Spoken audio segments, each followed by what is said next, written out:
വീട്ടിൽ ഈത്തപ്പഴം വീട്ടിൽ വേണമെന്ന ഏത് സമയം അത് പറ്റുമെങ്കിൽ കേട്ടോ, വാങ്ങാൻ പറ്റുമെങ്കിൽ.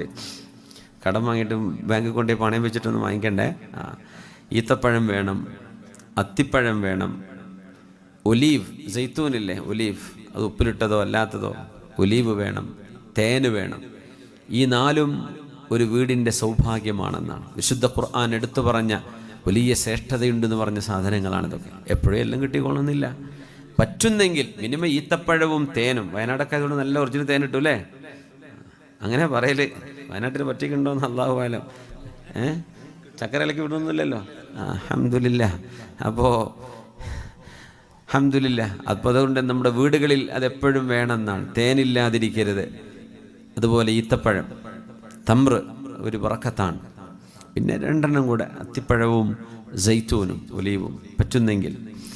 അള്ളാഹു തൗഫീക്ക് ചെയ്യട്ടെ. റബ്ബ് നമുക്ക് അനുഗ്രഹം ചെയ്യട്ടെ. ആമീൻ.